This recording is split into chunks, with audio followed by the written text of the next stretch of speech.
So, I have a confession to make right out of the gate here. Oh, boy. Lay it on me. Yeah, so my second year in ministry, I was assigned to preach on John chapter 2, the wedding at Cana. Right. Classic passage. Right, and I spent, probably 15 of my 30-minute sermon just breaking down the Greek word for the stone water jars. Oh, no. Oh, yeah. I had parsed every single verb in the paragraph. I knew the lexical root, I knew the voice, the mood. I was literally obsessing over whether an aorist verb was ingressive or constative.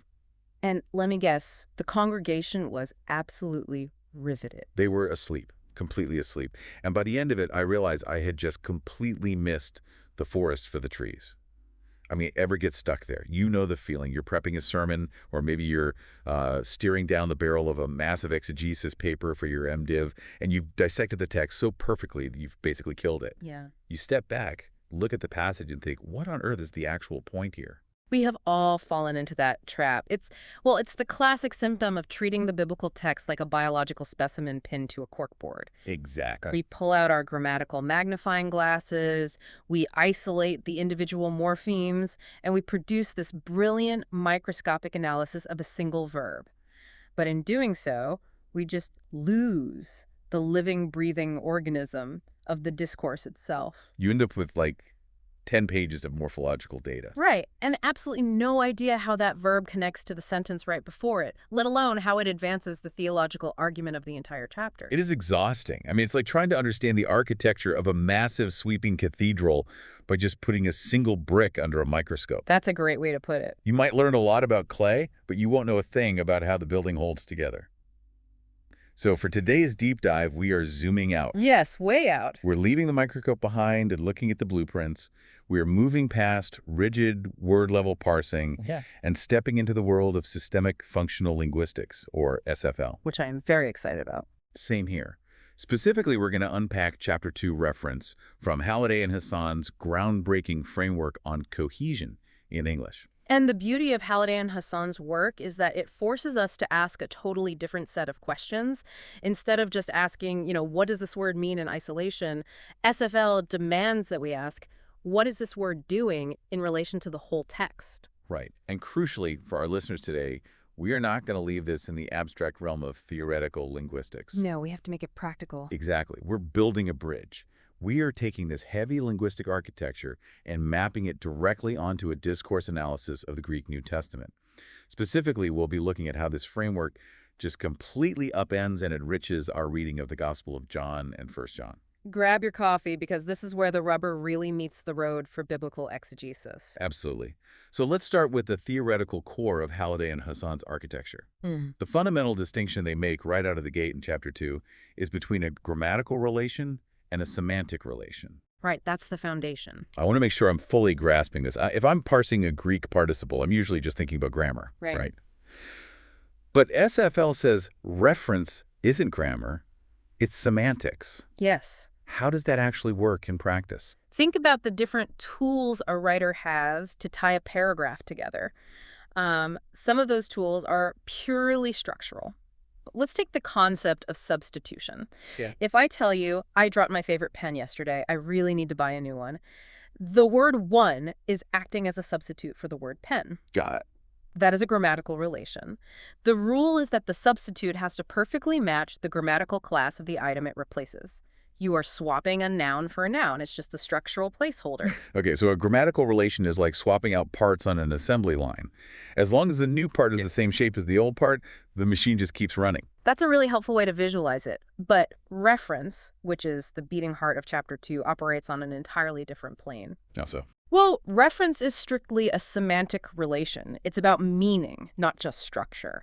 A reference item, like, say, a pronoun, or a demonstrative word like this or that, it isn't actually carrying the meaning itself in its own right. Right. And it is not strictly constrained by grammatical matching. Instead, a reference item is fundamentally a directive. A directive. So it's giving the reader an instruction. Exactly. Let's unpack this. If a reference item doesn't contain the meaning, it's essentially acting like a treasure map. Or I guess to bring it into the 21st century, it's a hyperlink. Oh, I like that. The word itself just says, click here to find the actual meaning elsewhere. The meaning isn't in the hyperlink, right? The meaning is at the destination the link sends you to. The hyperlink analogy captures the mechanism perfectly. The cohesion of a paragraph, what makes it feel like a unified text rather than just, a random list of sentences, Mhm. is created when that referential identity enters the discourse a second time. So you click the link. Right, you click the hyperlink, you retrieve the meaning from somewhere else, and suddenly two entirely separate parts of the text are wired together into a single semantic unit. It's how isolated sentences become woven into actual texture. I'm tracking with the hyperlink idea, but where does the link Hmm. actually go? Because sometimes when I read the Gospel of John, he points to something he just said a verse ago. Right. But other times, I feel like he's pointing to something outside the text entirely, like something I can't even see on the page. You are hitting on the most critical directional divide in SFL. Halliday and Hasan split all reference into two massive vectors, exophora and endophora. Exophora and endophora. Okay, break those down. Let's start with exophora, which is situational reference. This occurs when the reference item your hyperlink points outside the text entirely into the immediate real-world context of this situation. Give me a real-world example of that. Okay, imagine we're sitting in a coffee shop, just chatting, and suddenly I point out the window and say, look at that. The word that is exophoric. Because the text doesn't tell me what that is. Exactly. If you look at a transcript of our conversation, you cannot find the meaning of that anywhere in the sentences we've just spoken. The text itself cannot help you. You literally have to turn your head, look out the physical window, and retrieve the meaning from the environment to understand that I'm pointing at a minor fender bender in the intersection. Wow. Okay, so exophora anchors the language in physical reality. But if I'm understanding Halliday and Hasan correctly, because it relies on us looking out a physical window, it doesn't actually create textual cohesion. It doesn't, and this is a vital point for exegesis. Because an exophoric reference points outside the text, it does not bind two passages of text together. It binds the text to the environment. The sociological research they cite from Basil Bernstein in the source material illustrates this brilliantly. Well, this is the study with the kids in the pictures, right? Yeah. I read this part of the source material, and it completely changed how I think about context. It's a fascinating study on what Bernstein called restricted codes. Researchers took a group of 5-year-old children and showed them a sequence of 4 comic strip-style pictures. Okay. In picture 1, some boys were playing football. In picture 2, the ball crashes through a window. In picture 3, a woman comes out of the house looking furious. And in picture 4, the boys are running away. A classic narrative. Right. The researchers then asked the children to describe the story they were seeing. Some of the children, particularly those utilizing a restricted code, which is a way of speaking that's highly dependent on a shared, close-knit physical context, they would narrate the story like this. They're playing football, and he kicks it, and it goes through there, and she comes out and shouts at them. Man, if I am just listening to that audio recording and I don't have the pictures in front of me, I am completely lost. Exactly. Like, who is they? Which one is he? Where exactly is there, and who is she? The child's speech is flooded with exophoric reference. It assumes the listener shares the immediate visual context. The child is literally pointing at the pictures while speaking. It's highly effective and perfectly communicative if you're standing in the same room looking at the exact same comic strip. But the moment you transcribe that speech, take it out of the room and hand it to a stranger, the meaning just disintegrates.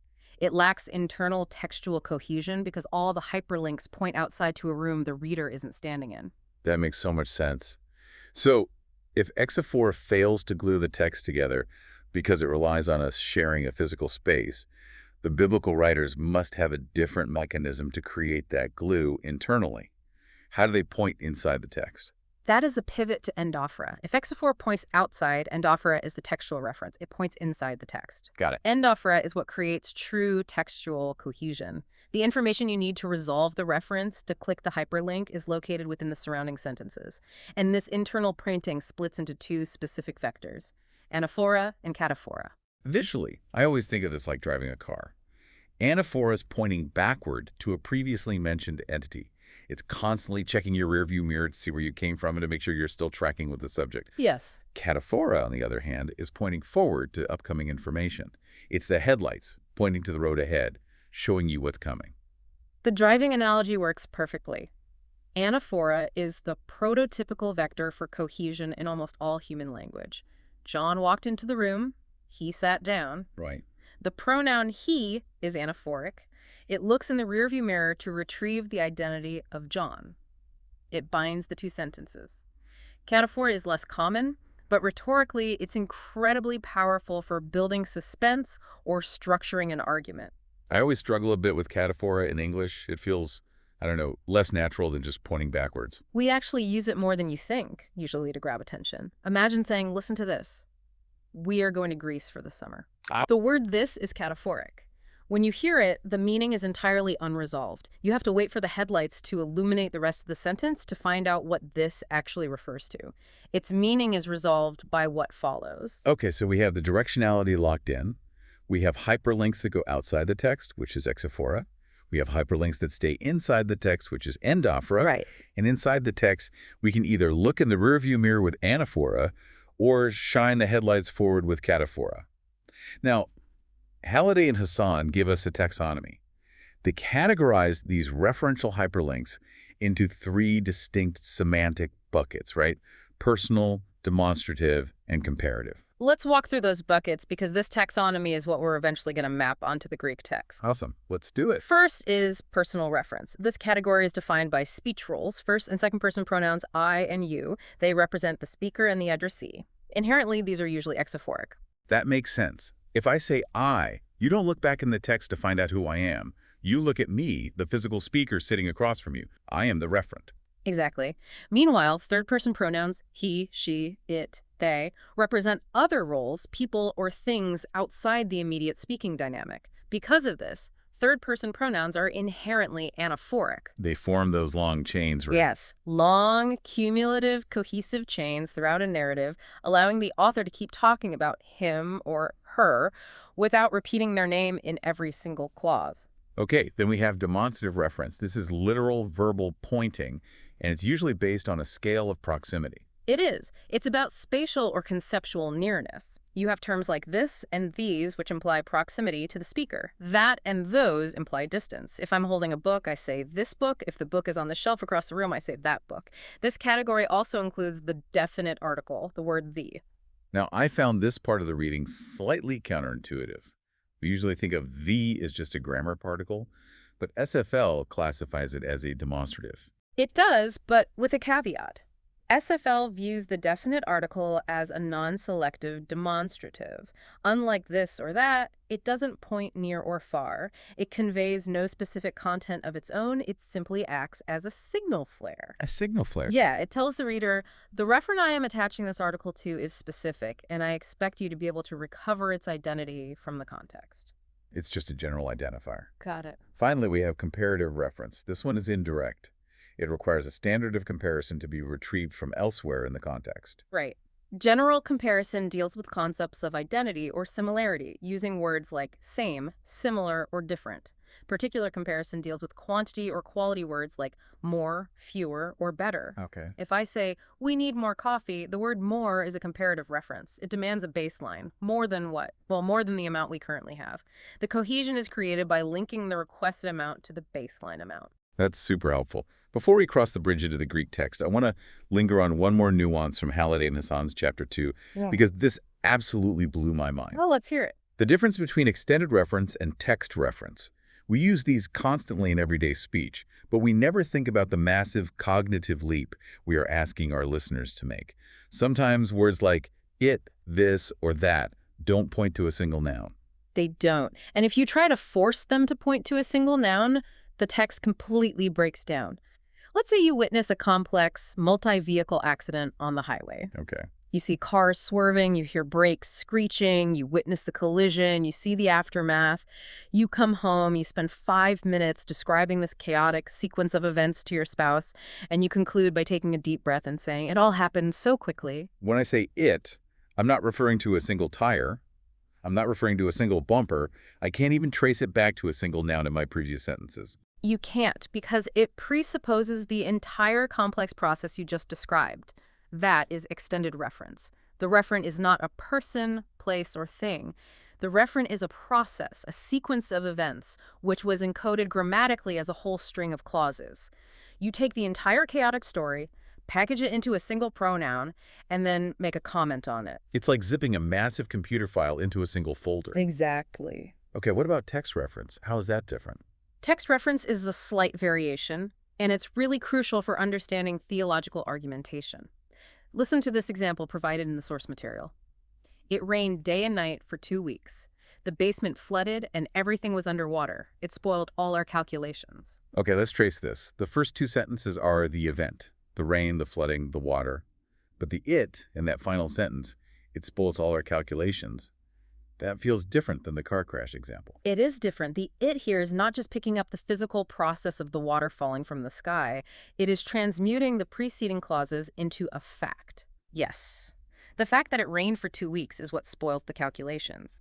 The lesson is not being taken up at its face value as a physical event. It's being turned into a proposition, a report, a truth claim. That is text reference. Mind blown. So we've got this massive, robust linguistic architecture laid out. We understand semantic hyperlinks, rear-view mirrors, headlights, exophora anchoring to reality, endophora weaving the text together. We understand how language can package a whole story into a single word. Here's where the real fun begins. Oh, yeah. How does this theoretical framework blow open our reading of the Greek New Testament, specifically the Johannine literature, which is the focus of our analysis document? To make this jump, we have to map Halliday and Hasan's English semantic categories onto the morphosyntactic structures of Hellenistic Greek. And remember, we are dealing with Koine Greek, which is structurally wired differently than modern English. In the Gospel of John and the Epistles of John, reference isn't just a grammatical necessity. It is the fundamental engine driving his narrative economy, his participant tracking, and his deepest theological arguments. Let's start with personal reference. Yeah. You mentioned Koine Greek operates differently. The biggest difference for a first-year Greek student to wrap their head around is that Greek is a null subject language, right? Yes. In English, if I want to tell you about an action, I am grammatically forced to supply a subject pronoun. I have to say, he walks. If I just say walks, the sentence is broken. Right. But in Greek, the personal reference is embedded directly into the verbal inflection itself. The verb peripate inherently contains the semantic information of he or she or it walking. Which raises a massive exegetical question. If the verb already contains the pronoun, what happens when a biblical author goes out of their way to explicitly write a pronoun next to the verb?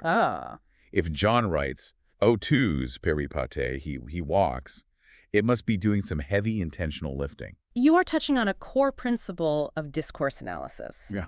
Markedness. Because writing the explicit pronoun is grammatically redundant, its semantic function is amplified, it's marked. Let's look at anaphoric tracking and narrative prose.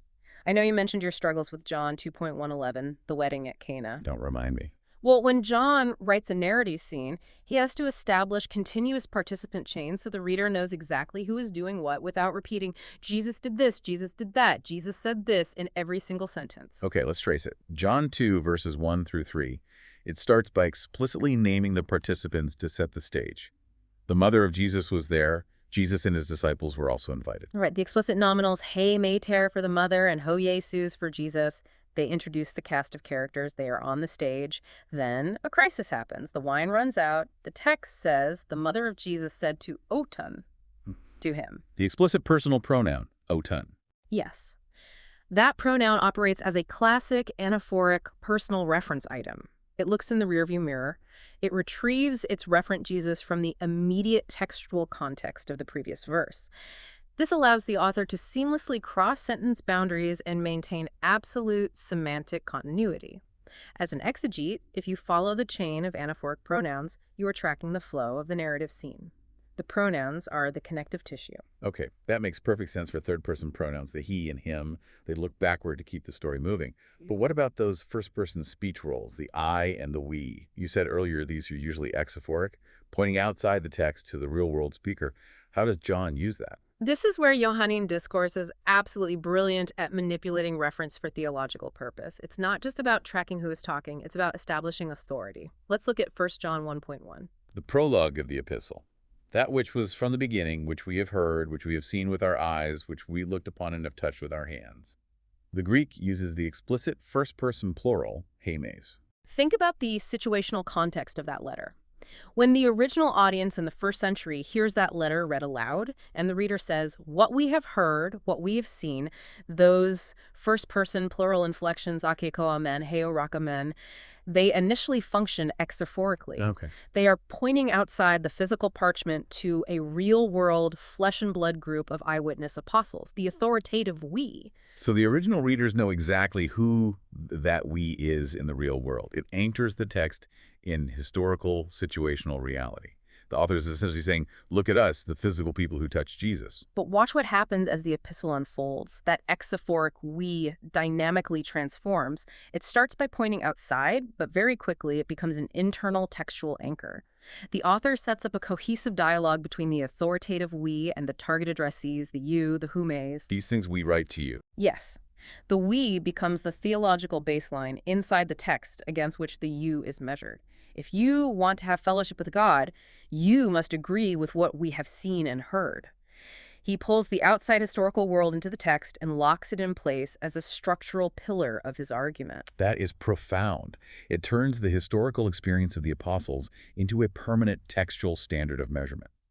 And speaking of redundant pronouns doing theological heavy lifting, we cannot talk about John without talking about Jesus's I am statements in the gospel, the famous ego eimi. Oh, absolutely. If we look at John 6.35, I am the bread of life, or John 8.12, I am the light of the world, let's apply our rule of markedness here. The Koine Greek verb eimi already means I am. It has the first person singular embedded in it. So grammatically, when Jesus says ego eimi, he's essentially saying I am. It's totally redundant. Grammatically redundant, yes. But semantically, it is explosive. It utilizes the explicit first-person pronoun ego to intensely foreground the speaker's speech role. It takes situational self-identification, Jesus standing in a physical space, pointing to himself and saying I, and it links it directly to divine identity. Because it echoes the Greek Old Testament, the Septuagint of Exodus 3.1, when God speaks to Moses from the burning bush. Precisely. The redundancy forces the reader to stop and reckon with the person of the speaker, not just the action of the verb. It is a massive referential claim. He is taking the exophoric I and loading it with the eternal, uncreated identity of Yahweh. Okay, so we've covered personal reference. The pronouns are doing a lot more than just saving space. Let's move to demonstrative reference in the Greek bridge. Proximity and power. You got near pointing and far pointing. In Koine Greek, we have a two-term selective demonstrative system, just like we have in English with this and that. You have how-tos, which is proximal, near, or this, and you have ekenos, which is distal, far, or that. So if I'm holding a cup, it's how-tos. If the cup is sitting on a table across the room, it's ekenos. In physical three-dimensional space, yes. But in the discourse of John's Gospel, ekenos carries a highly specialized function. It's rarely just about physical distance. John uses ekenos as a prominent distal anaphoric tracker for massive authoritative figures that have been previously established in the discourse. Primarily, he uses it to point back to Jesus, the Father, or the Holy Spirit. It's like a neon sign pointing back to the ultimate authority in the context. Exactly. Look at John 1.33. John the Baptist is speaking about his commission. He says, I myself did not know him, but he who sent me to baptize with water, ekenos, that one said to me. He who sent me, that one said to me. Right. The ekenos points back anaphorically to the phrase, the one who sent me. It doesn't just mean he, it highlights that specific, remote, divine participant as the absolute primary authoritative source of John's ministry. It's a demonstrative of reverence and power. It creates distance, not to say God is far away, but to elevate the referent above the rest of the narrative. Okay, if ekenos is John's favorite tool for pointing backward to authority, we have to talk about his favorite tool for pointing forward. I want to talk about the cataphora tuto, because reading about this changed how I view the epistles. This is perhaps one of the most striking cohesive structures in 1 John. The author frequently pairs a neuter or feminine singular demonstrative tuto or haute with a subordinate clause introduced by hina or hoti, which translate to that or in order that. Let me give the listeners a concrete example. 1 John 3.23. And this is his commandment, that we believe in the name of his Son, Jesus Christ. The Greek uses haute for this and hina for that. In Halliday and Hasan's taxonomy, this is pure textual cataphora. The demonstrative haute, this, creates a massive structural expectation in the mind of the reader. It creates a forward-pointing vector. When you hear, and this is his commandment, your brain immediately demands to know what is the commandment. The semantic tension is unbearable until it is satisfied by the content of the subordinate hina clause. That we believe. I always wondered why John writes like this. Why does he sound so repetitive? Why not just say his commandment is to believe in his Son?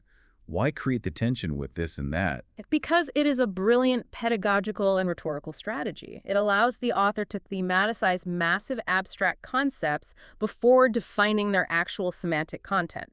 He takes a huge theological category like commandment, or in 1 John 5.3, the love of God, and he sets it in front of the audience like an empty box with a bright label. Ah, he gets everyone's attention focused on the box. Yes.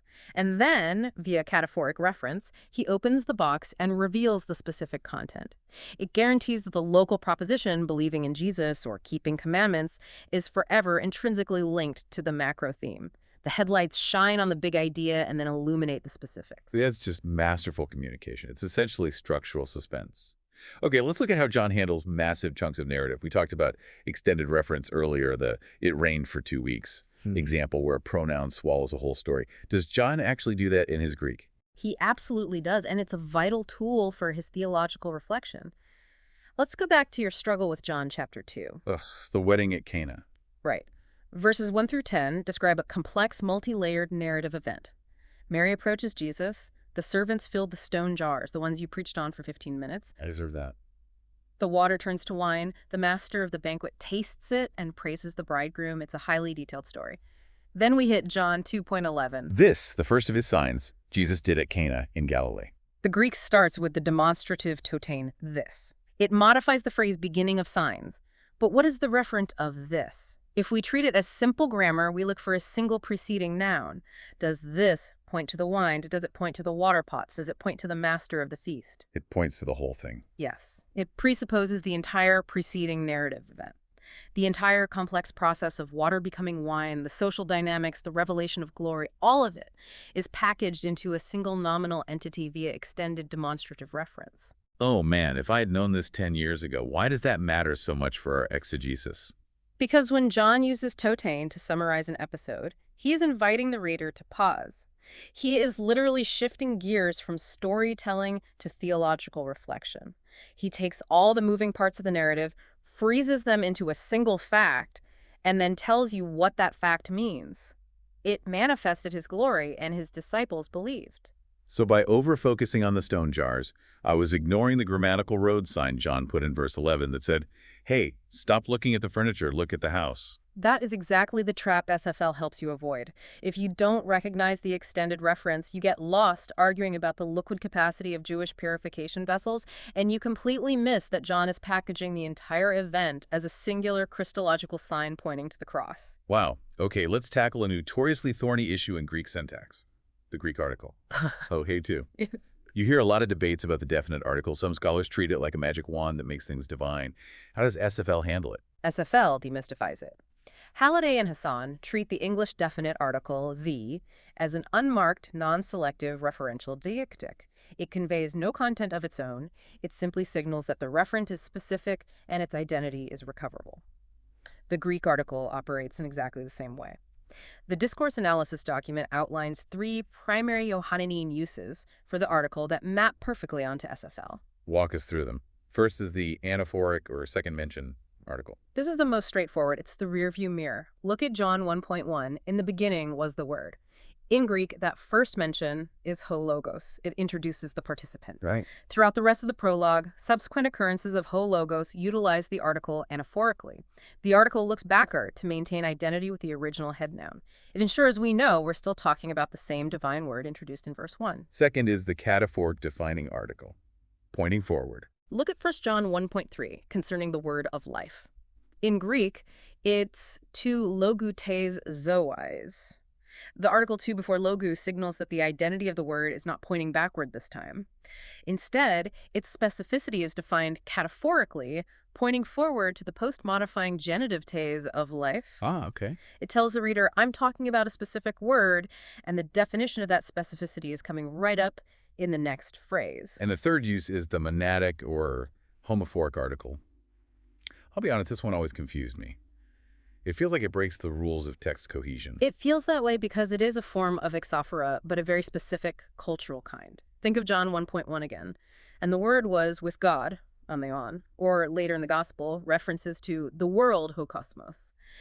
The article here signals that the referent is specific, but if you look backward in the text, you won't find it. If you look forward, you won't find it. And I can't look out a physical window and point at God or the world. Like, I can point at a car crash. So where does the hyperlink go? The identity is instantly recoverable because the referent is unique within the shared cultural context of the author and the reader. It points to a cultural homophora. For a first-century Jew or Christian, there is only one God. There is only one world. The article points to the shared theological reality that exists outside the text, but forms the bedrock of the text. That makes so much sense. It relies on the worldview of the audience to close the circuit. Okay, we have one final category from Halliday and Hasan to bridge to Greek. Comparative reference. Indirect reference requiring a standard of comparison. And in Johannine thought, comparative reference isn't just descriptive. It is the structural backbone of his theology and his ethics. We start with general comparison, which deals with similarity. The key Greek word here is kathos, meaning just as. I instantly think of 1 John 2.6. Whoever says he abides in him ought to walk just as kathos he walked. Look at the cohesive comparative tie happening in that verse. The believer's present, ongoing ethical behavior, their walk, is tied directly to a standard of reference. Where is that standard retrieved from? It is retrieved anaphorically from the historical character of Jesus, the he, in the text. Wow. Incidentally, John uses the distal demonstrative ak nos there again for Jesus. Johannine ethics are not abstract lists of moral rules. They are structurally, linguistically tethered via comparative reference to the incarnate life of Christ. Your current behavior is constantly being compared to the baseline of Jesus. That is a profound way to structure ethical teaching. And then we have particular comparison, dealing with quality or quantity. Words like greater meson. Particular comparative reference is John's favorite tool for constructing explicit theological hierarchies. Think of John 15.13, greater meson love has no one than this. Wait, there's our cataphoric this again? You see how the architecture stacks. Greater love has no one than this, that someone lay down his life for his friends. The comparative reference greater demands a baseline of comparison, and John provides it structurally using the cataphoric this and that. Or look at John 5.36, where Jesus is defending his authority. He says, I have a testimony greater meso than John's. That comparative adjective explicitly links back to John the Baptist's testimony, which was just discussed, and then it ranks Jesus' divine witness, the works the Father has given him, above it in functional authority. The comparative tie constructs a hierarchy of revelation right there in the grammar. Jesus is saying, take John's testimony, establish it as the baseline, and now recognize that mine exceeds it. Okay, this is all incredibly rich. We have taken the SFL theory as reference, and we've mapped it onto Greek syntax. We've seen how John uses pronouns, demonstratives, and comparatives like a master architect. But we need to ask the crucial question for the listener, the so what question. How does this actually change the way we work? What does this all mean for the pastor prepping a sermon on Thursday or the MDiv student writing an exegesis paper? The primary methodological shift is this. We are no longer analyzing isolated lexical items in a vacuum. We are not just parsing verbs to find a hidden meaning in the tense. We are tracking dynamic information flows across text spans. We are looking at the semantic vectors that wire the text together. Give me a concrete pastoral application. Let's say I'm trying to outline a narrative passage in the Gospel of John, and I'm struggling to figure out where one scene ends and another begins. Usually I just look at the bold headings in my ESV or NIV Bible and trust the translators. Which is a terrible way to preach, because those headings aren't inspired. Instead of guessing, follow the anaphoric participant chains. A pastor can literally trace the pronouns. As long as the anaphoric chain of he and him and they is unbroken, you are in the same continuous semantic unit. The author is keeping the camera on the same subjects. So when does the scene change? When that chain breaks and the author shifts to a new explicit nominal, when he suddenly reintroduces a proper name or a new participant instead of just saying he, you have objective linguistic evidence that a new scene or a new discourse unit has begun. Oh, wow. Your preaching outline is literally written for you by the participant tracking. You preach scene 1 based on chain 1 and scene 2 based on chain 2. Oh, that is incredibly practical. It takes all the guesswork out of outlining. What about preaching the epistles, like 1 John? Epistles are notoriously hard to outline because they just feel like cyclical, repetitive arguments. Remember that cataphoric two-toe construction we discussed? And this is the commandment that. You pointed it out earlier. That structure literally writes a sermon outline for you. John is signaling upcoming compositional themes at maximum volume. He is saying, here is the big idea, and here are the clauses that define it. So as a preacher, I don't just stand up and preach the facts. I preach the tension. I highlight the abstract concept first. Church. What exactly is the love of God? And I use the text's own forward-pointing vector to drive the congregation to the biblical definition that follows. I build the suspense in the pulpit the exact same way John built it in the text. Precisely. You are aligning the rhetorical structure of your sermon with the linguistic structure of the Greek text. You are preaching the flow of the argument, not just the vocabulary words. And finally, think about theological reflection via extended reference. The totane from John 2, this beginning of science. When a pastor sees John use an extended reference to summarize a whole episode, it is a built-in homiletical pause. It is the text telling you, stop looking at the details and look at the whole picture. It prevents you from getting bogged down in allegorizing every minor detail of a miracle story. Which is exactly what I did with the water jars. We've all done it. We want to find spiritual meaning in the wood of the boat, or the number of the fish, or the stone of the jar, but the text itself has packaged the narrative into a single theological proposition. This manifested his glory. Your job as an exegete is not to unpack the jars. Your job is to unpack that proposition. SFL gives you the linguistic guardrails to keep your exegesis focused on the author's main point. That shifts our perspective entirely. By taking Halliday and Hasan's framework and mapping it onto the Koine Greek New Testament, we stop looking at the Greek text as a dead specimen pinned to a board for parsing. We start reading it as a living, breathing artifact of meaning wired together by powerful semantic vectors. The text has a pulse, we just have to know how to find it. It does. And if I can leave you with one final thought to mull over, it builds on what we discussed regarding exophoric reference. We talked about how exophora anchors a text in its immediate real-world context, like the we of the eyewitness apostles in 1 John. It points outside the text to a physical reality. Right, it anchors the theology to history. But think about the liturgical reality of this. When you stand in the pulpit this Sunday and you read those ancient exophoric markers out loud to your modern congregation, you are doing something profound. You are inviting your church to step out of the 21st century and into that original situational context. You are asking them to stand shoulder to shoulder with the apostles and adopt that we as their own baseline for truth. How might understanding these linguistic pointers completely change the spiritual reality of the public reading of Scripture in your church?